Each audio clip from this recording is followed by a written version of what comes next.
Well, this is life. I'm living in exile as a scapegoat, excommunicated from the Australian government. My family are absolutely dreadfully hopeless in elongating this persecution, and Doug and April McLean, Jodie Bonjetti and Brad McLean are complicit in the abuse.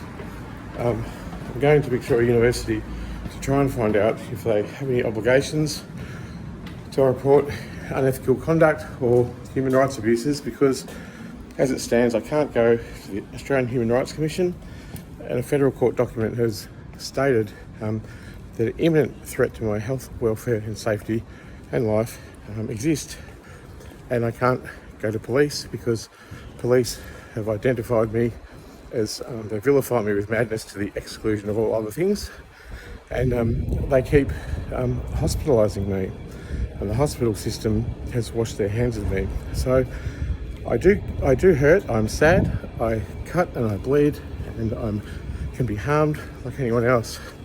And that's been proven because I've literally killed myself before from the exact same financial abuse that's occurring to me now. The problem's systemic and it's political, and every politician in Australia has neglected to help me.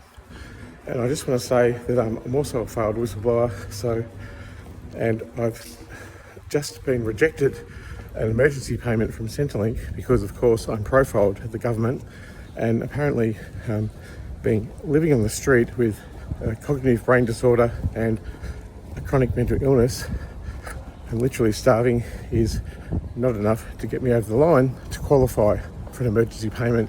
And the problem is that I'm being attacked financially, and this has been brutal, systemic, elongated and over years.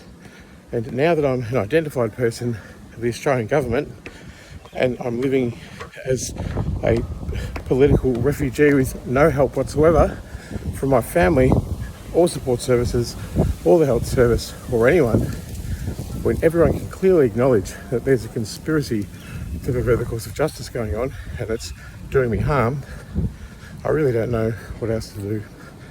If anyone's got any suggestions, I'm not going to beg you for money, but money is just one of those things people don't want to part with.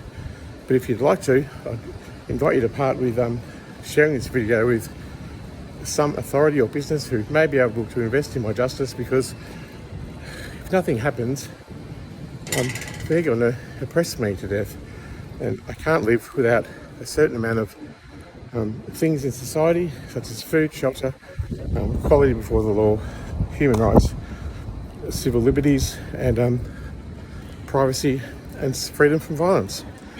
And family violence and coercive financial control is also one of those things. So, Doug and April McLean, thanks a lot for the $30 you gave me. It's a little bit more problematic than that.